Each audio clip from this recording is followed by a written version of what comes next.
எல்லோருக்கும் வணக்கம். நான் உங்கள் விஐபி விஜி பகல் யூடியூப் சேனல். யார் இந்த வினோத் ரவி? யாருப்பா அந்த பையன் வினோத் ரவி? அப்பா, தமிழ்நாட்டோட அக்ரிகல்ச்சர் மினிஸ்டர் வினோத் ரவி கும்பகோணத்துலேருந்து இந்த எம்எல்ஏ இப்படி ஒரு ஸ்பீச் கொடுத்துருக்காரு. யாருப்பா இவர்? எந்த ஊருக்காரு இந்த பையன்? என்ன ஊர்? எப்பா எப்பா எப்பா என்னமா பேசியிருக்காரு இந்த பையன்?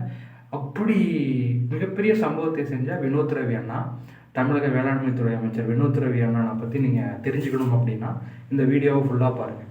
அதாவது ஒரு 32 வயது ஒரு இளைஞனை தமிழக வெற்றி கழகம் தமிழகத்தோட வேளாண்மைத்துறை அமைச்சராக போடுறாங்க. புரியுதுங்களா? இவர் இன்று பேசிய உரை முதல் கன்னி பேச்சு. முதல் பேச்சிலேயே முதல் 1 மணி நேரத்திலேயே கடைசி 7 நிமிடத்தில் ஃபயர் பேச்சு. ஒட்டுமொத்த ஸ்பீச்சும் மாசு, பக்கா மாஸ். அடுத்த அதே சமயத்தில் கடைசி 7 நிமிடம் தெரிக்க விட்டுட்டார், பிளாஸ்ட் பண்ணிட்டார். ஒட்டுமொத்த எதிர்கட்சிகளையும் ஆஃப் மோடுக்கு கொண்டு வந்துவிட்டார். ஒட்டுமொத்த எதிர்கட்சிகளையும் சம்பவம் பண்ணிட்டார். ஒட்டுமொத்த எதிர்கட்சிகளும் ஆஃப் மோடு, ஏரோப்ளேன் மோடு போயிட்டாங்க. அதனால் தாங்கவே முடியல அவர் பேசினதை எதிர்கட்சிகளால். அப்படி என்ன பண்ணார், அப்படி என்னென்ன சம்பவம் அவர் செஞ்சார், அவர் என்ன ஊர், அவர் எப்படிப்பட்ட குடும்பத்தை சேர்ந்தவர், அந்த அண்ணன் மனசு எப்படிங்கிறத இந்த வீடியோவில் ஃபுல்லாக டக்கு டக்கு டக்கு டக்குன்னு சும்மா சூப்பராக சொல்ல போகிறேன். இந்த வீடியோ பாருங்கள். புரியுங்களா? ஃபர்ஸ்ட் ஆஃப் ஆல், கும்பகோணம் பக்கத்தில் இருக்கக்கூடிய திருநீலக்குடி பக்கத்தில் கிராமத்தில் அண்ணன் வினோத் ரவி அண்ணனுடைய பூர்வீகம். புரியுதுங்களா? அண்ணனை பொறுத்த வரைக்கும் சாதாரண குடும்பம். அண்ணன் இப்போ டிஎன் அக்ரிகல்ச்சர் மினிஸ்டருடைய தாயார் பேர் வேளாங்கண்ணி. புரியுதுங்களா? அண்ணனுடைய மனசும் அண்ணனுடைய பேச்சும் அண்ணன் ரொம்ப நல்ல டைப்பாக இருக்கிறதுக்கு காரணம் அக்கா, மரியாதைக்குரிய டிஎன் அக்ரிகல்ச்சர் மினிஸ்டருடைய அம்மா, நான் அவங்கள அக்கான்னு தான் கூப்பிடுவேன்.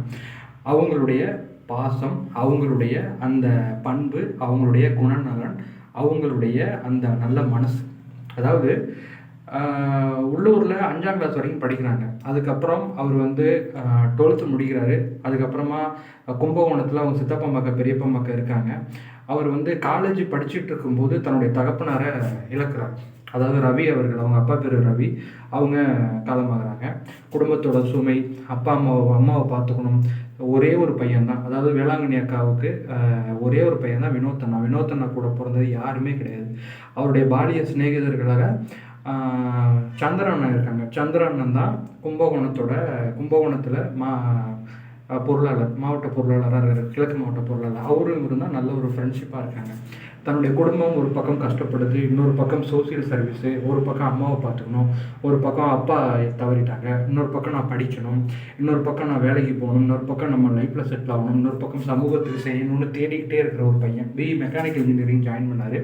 இன்ஜினியரிங் அண்ணா படித்தார். பிஇயோட முடிச்சுட்டு தான் பெரியப்பா கடையில் ஒரு சாதாரண ஒரு வேலை பார்த்தாரு. அதுக்கப்புறம் மார்க்கெட்டிங் ஃபீல்ட்லையும் ஒர்க் பண்ணாங்க. அதுக்கப்புறம் சொந்தமாக நான் அவர்கிட்ட காசு இல்லாமல் ஒரு 4-5 பேர் நண்பர்கள் சேர்ந்து ஒரு துணிக்கடை ஆரம்பித்தாங்க. அந்த துணிக்கடையில் நானே பர்ச்சேஸ் பண்ணியிருக்கேன். அண்ணன் எனக்கு ஒரு 7 வருஷமாகவே தெரியும், 7-8 வருஷமாகவே தெரியும். அவர் கும்பகோணம் மௌனசாமி மடம் பக்கத்தில் கிரிக்கெட் விளாட வருவார். அங்கே ஒரு நண்பர் நம்மளுக்கு இருக்கார், காமராஜர்னு ஒருத்தவர். அவர் கூட அவங்க கிரிக்கெட் விளாட வரும்போது நான் பார்த்துருக்கேன். அவரு என்னை சின்ன வயசில் பார்த்துருப்பாரு. ஆனால் நான் இப்போ பெரிய ஆளானதுக்கு அப்புறமா தான் நான் அவர் மீட் பண்ணேன். கடந்த ஒரு 7 வருஷமாகவே அவரை நான் பார்த்துட்டு தான் இருக்கேன். என்னை பொறுத்த வரைக்கும் ஒரு சாதாரண குடும்பத்தோட பையன், ஒரு சாதாரண குடும்பத்துலேருந்து வந்தவர், ஒரு நல்ல ஒரு போஸ்டிங். அவருக்கு எம்எல்ஏ சீட்டு கிடைக்குமான்னு கூட தெரியல. புரியுதுங்களா? சும்மா சாதாரணமாக தான் அட்டன் பண்ணார். எம்எல்ஏ சீட்டு இவருக்கு தான். அதாவது தமிழக விஜய் ரசிகராக இருந்தவர் நான் என்னை போல் அண்ணன் விஜய் ரசிகராக இருந்தவர். என்னை போல் ஃபஸ்ட்டு படம் வருதுன்னா ஃபஸ்ட்டு ஷோ போய் பார்ப்பார். அப்புறம் பார்த்துக்கிட்டிங்கன்னா மக்களுக்கு நல்லது செய்யணுங்கிற எண்ணம். அதுக்கப்புறம் பார்த்துக்கிட்டிங்கன்னா மக்களுக்கு ஏதாவது நம்மளால் ஒரு ஹெல்ப் பண்ணணுங்கிற எண்ணம், மக்களுக்கு ஏதாவது செய்யணும், நம்ம குடும்பத்துக்கு செய்யணும், நம்ம லைஃப்பில் செட்டில் ஆகணுங்கிற எண்ணம், 4 பேர் நல்லா இருக்கணுங்கிற எண்ணம். அண்ணன் விஜய் அண்ணா ரசிகர் மன்றமாக இருந்ததை, ரசிகர் நற்பணி மன்றமாக இருந்ததை மக்கள் இயக்கமாக மாற்றினார். மக்கள் இயக்கமாக மாறினது தமிழக வெற்றி கழகமாக மாறினுச்சு. தமிழக வெற்றி கழகமாக இருந்தது கட்சியாக இருந்து இப்போ ஆட்சியை பிடிச்சிருக்கு. அது வரைக்கும் ஒவ்வொரு முறையும் ஒவ்வொரு இடத்துலையும் அவர் பார்த்துக்கிட்டிங்கன்னா உழைப்பை கொட்டியிருக்காரு. ரத்த தானம் செஞ்சுருக்காரு. நடுவில் கஜா புயலுக்கு உதவியிருக்காரு.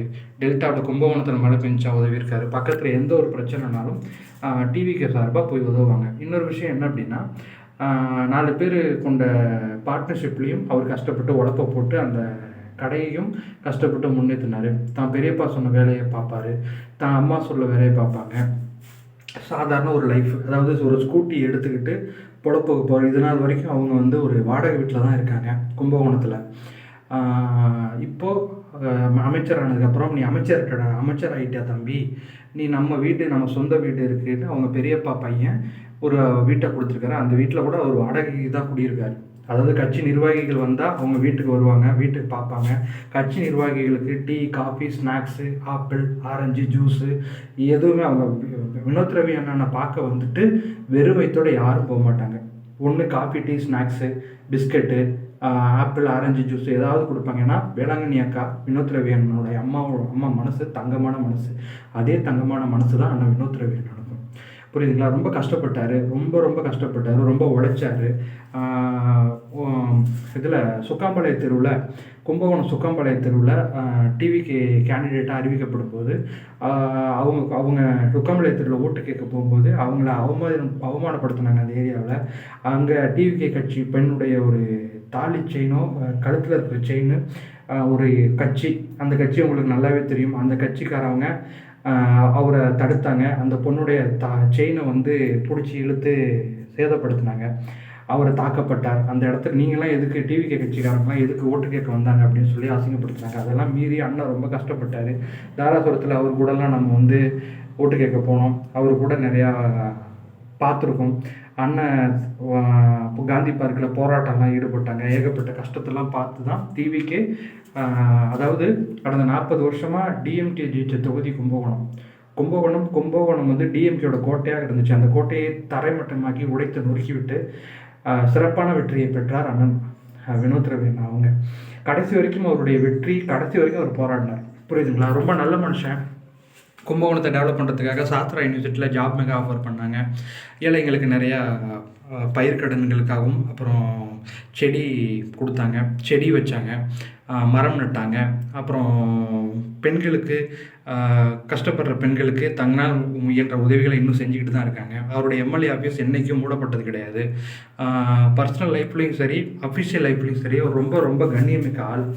நம்மலாம் போனோம் அப்படின்னா வாப்பா அப்படின்னு கனிவாக பேசக்கூடிய மனுஷன். நான் ஒரு 7-8 வருஷமாகவே அவரை நான் பார்த்துக்கிட்டு தான் இருக்கேன். என்னை பொறுத்த வரைக்கும் ரொம்ப தங்கமான மனுஷன். அவருடைய நண்பரை பற்றி நான் சொல்லியே ஆகணும். சந்திரா அண்ணா, விஜய் சந்திரன் அண்ணன், கும்பகோணம் கிழக்கு மாவட்டத்தோட கழக பொருளாளர். 2 பேரும் வேறு கிடையாது. அதாவது வினோத் ரவி அண்ணா கழகத்தோட செயலாளர், விஜயச்சந்திரன் அண்ணா கழகத்தோட பொருளாளர், முருகானந்தம் அண்ணா இருக்காங்க. அப்புறம் கும்பகோணம் ஒன்றியத்தோட ஜோதிலிங்கம் அண்ணா இருக்காங்க. எல்லோரும் ரொம்ப நல்ல தங்கமான மனிதர்கள். ஒரு நல்ல டீம், ஒரு நல்ல ஒரு இளைஞர் பட்டாளம், நல்ல ஒரு அருமையான டீம், ரொம்ப சூப்பரான டீம். நல்ல மனசுகளும் கொண்டவர், ஒரு சாதாரண இளைஞன். ரொம்ப ஒரு 4000 5000 சம்பளத்துக்காக கஷ்டப்பட்டு உழைச்ச மனுஷன். சொந்தமாக வீடு இல்லாதவர். சொந்தமாக பார்த்துக்கிட்டிங்கன்னா தன் முயற்சி, விடாமுயற்சி, போராட்ட குணம் மிக்க ஒரு நல்ல மனுஷன்.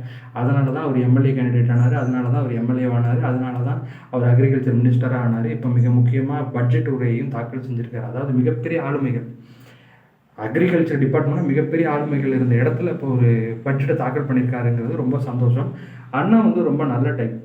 புரியுதுங்களா? ரொம்ப நல்ல டைப். புரியுதுங்களா? நான் ஒரு 7-8 வருஷமாகவே பார்த்துக்கிட்டு தான் இருக்கேன். விஜய் சந்திரா அண்ணன் கழக பொருளாளரையும் நான் ரொம்ப நாளாக பார்த்துட்டு தான் இருக்கேன். எப்படி நான் அவரை மீட் பண்ணணும், அன்னையிலேருந்து அவர் அப்படி தான் இருக்கார், மாறவே இல்லை. வலங்கைமானில் அஜித்னு ஒருத்தர் நம்ம நண்பர் இருக்கார். அவர் வலங்கைமானில் வினோத் அண்ணாவுக்கு ரொம்ப ஃபேன்ஸ் அதிகம். கும்பகோணத்துலேயும் ஒட்டுமொத்த தொகுதியிலையும் நல்ல பேர் இருக்குது. இந்த நேரத்தில் நான் வினோத் ரவி அண்ணனுடைய மிக முக்கியமான ஒரு பொறுப்பு ஐடி டிபார்ட்மெண்ட்டில் இருந்தார். அதுக்கப்புறம் கழகத்தோட செயலாளராக இருந்தார். ஏகப்பட்ட பொறுப்புகள் மீறி இப்போ வந்து நல்ல விதமாக எல்லாத்தையுமே பண்ணி இப்போ அக்ரிகல்ச்சர் மினிஸ்டராக இருக்கார். விரைவில் அவர் இன்னும் சிறப்பான நிலையை அடைவார்னு நான் நினைக்கிறேன். ஏன்னா ரொம்ப கஷ்டப்பட்டு டீப் இன்டீரியர் கும்பகோணத்தில் ஒரு டீப் இன்டீரியர் இடத்துல பிறந்து ரொம்ப கஷ்டப்பட்டு படிப்புக்கு கஷ்டப்பட்டு மெக்கானிக்கல் இன்ஜினியரிங் முடித்து நல்ல வேலை கிடைக்காம சொந்தமாக தொழில் பண்ணுறதுக்கு கையில் காசு இல்லாமல் 4 பேர் சேர்ந்த நண்பர்கள் மூலயமா ஒரு துணிக்கடை ஆரம்பித்தார். அதில் அவர் உழைப்பை போட்டு அதையும் முன்னேற்றினார். அதை கூட நண்பர்கள்ட்ட கொடுத்தாரு. அதுக்கப்புறமா அவர் கஷ்டப்பட்டு உழைச்சி அவர் வந்து பிழைக்கிறதுக்காக ரொம்ப முயற்சி எடுத்தார். 4 பேருக்கு நல்லது செஞ்சார். இன்னொரு விஷயம் என்ன அப்படின்னா, அவர் இப்போ அவர் சம்பாதிக்கிற சம்பாத்தியத்தில் 100% ஒரு 20% 30% சமூக சேவைக்கு கொடுப்பாரு. அவரால் முடிஞ்ச உதவிகளை பண்ணிக்கிட்டே தான் இருந்திருக்காரு இது நாள் வரைக்கும். என்னை பொறுத்த வரைக்கும் ஒரு நல்ல தங்க மகன்.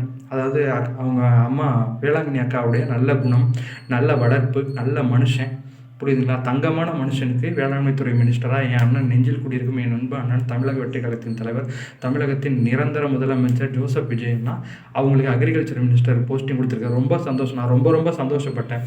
அண்ணன் ஜெயிக்கணுங்கிறதுக்காக ஓட்டு நம்பர் கவுண்டிங் எடுக்கிற இடத்துல கடைசி வரைக்கும் நாங்கள் நின்று கஷ்டப்பட்டோம். போராட்டம் பண்ணி தான் அண்ணனுக்கு வெற்றியே கிடச்சிது. புரியுதுங்களா? ரொம்ப ரொம்ப சந்தோஷப்பட்டோம். இந்த பட்ஜெட் தாக்கல் எப்படி இருந்துச்சு, எப்படிப்பட்ட ஸ்பீச் இருந்துச்சு அப்படின்னு உங்களுக்கே தெரியும். ஒரே ஒரு வார்த்தையில் ஒட்டுமொத்த எதிர்க்கட்சியும் சைலண்ட் மோடு, ஆஃப் மோடு கொண்டு வந்த எங்கள் அண்ணன் வினோத் ரவி அண்ணனுடைய அரசியல் வாழ்க்கை மென்மேலும் பல வெற்றிகளை பெற, மென்மேலும் பல உயரங்கள் அடைய, மென்மேலும் அவர் மிக முக்கியமான கட்டத்தெல்லாம் எட்டி மிக முக்கியமான தலைவராக தமிழகத்தில் உருவாக என்னுடைய இந்த விஐபி விஜிப்புகள் யூடியூப் சேனலுடைய சார்பாக இந்த புகழுடைய வணக்கங்கள், வாழ்த்துக்கள். ஏன்னா ரொம்ப சந்தோஷப்படுறேன். நான் வெற்றி பெற்ற மாதிரி சந்தோஷம், நானே பட்ஜெட் தாக்கல் பண்ண மாதிரி ஒரு சந்தோஷம், நானே ஒரு மக்கள் பிரதிநிதியான மாதிரி ஒரு சந்தோஷம். ரொம்ப சந்தோஷம். அண்ணனுடைய நட்பும் அண்ணனுடைய பழக்க வழக்கமும் அண்ணன் என் கூட அண்ணன் என் கூட அந்த பாசத்தோட பேசினதும் வேளாங்கண்ணி அக்காவுடைய அந்த பாசமும் எனக்கு கிடைச்சதில் நான் ரொம்ப சந்தோஷப்படுறேன். வீழ்வது நாமாக இருந்தாலும் வளர்வது தமிழாகட்டும், வாழ்வது இந்திய தேசமாக இருக்கட்டும். ஜெய்ஹிந்த். இன்னொரு மிக முக்கியமான விஷயம் என்ன அப்படின்னா, அண்ணன் கடவுள் நம்பிக்கை உடையவர். எல்லா மதத்தினருடையும் எல்லா சமூகத்தினரோடும் நல்ல பழக்க வழக்கம், நல்ல பாசத்தோடு, உண்மையான பாசத்தோடு இருப்பவர். வேற்றுமை அவர் என்றைக்கும் அவர் பார்த்ததே கிடையாது. அவங்க குடும்பத்தார் அப்படி தான். அவங்க சொந்தக்காரங்களும் எனக்கு தெரியும். அவங்களுடைய பங்காளிகள், அவர்களுடைய நண்பர்கள், ஒரு சில பேர் நம்மளுக்கு கான்டாக்டில் நண்பர்களாக தான் இருக்காங்க. ரொம்ப தங்கமான கேரக்டர், ரொம்ப தங்கமான குடும்பம், ரொம்ப நல்ல மனசுக்காரர் அண்ணா வினோத் ரவி அண்ணா. நல்ல ஒரு பையனை வேளாண்மைத்துறை அமைச்சராக போட்டிருக்காங்க மாண்புமிகு தமிழக முதலமைச்சர் சிஎம் விஜயண்ணா. இந்த வீடியோ பிடிச்சவங்க லைக் பண்ணுங்கள், ஷேர் பண்ணுங்கள், கமெண்ட் பண்ணுங்கள், கண்டிப்பாக சப்ஸ்கிரைப் பண்ணுங்கள். தொடர்ந்து டிவி கட்சிக்கு ஆதரவு கொடுங்க. அவர் பேசுனது ட்ரூ லீடர், உண்மையான தலைவர், மக்களுக்கான தலைவர். ஒரு பைசா லஞ்சம் கொடுக்காதீங்க. லஞ்சம் யாராவது கேட்டாங்க அப்படின்னா நீங்கள் என்கிட்ட சொல்லுங்கள் அப்படின்னு சிஎம் விஜயண்ணா தான் சொன்னார். வேறு யாரும் இது வரைக்கும் சொல்லலை. அதை சொல்கிறது தப்பு அப்படின்னா அது தவறே கிடையாது. அவர் தொடர்ந்து சொல்லலாம். நன்றி, வணக்கம், தேங்க்யூ. இந்த வீடியோ பிடிச்சவங்க லைக் பண்ணுங்கள், ஷேர் பண்ணுங்கள், கமெண்ட் பண்ணுங்கள், கண்டிப்பாக சப்ஸ்கிரைப் பண்ணுங்கள். நன்றி, வணக்கம், ஜெய்ஹிந்த். நல்ல ஒரு மாஸ் ஸ்பீச், நல்ல ஒரு மாஸ் பக்காவான ஸ்பீச்னா ஒட்டுமொத்த ஸ்பீச்சும் மாசு. கடைசி 7 நிமிஷம் பிளாஸ்ட்டு. தேங்க்யூ.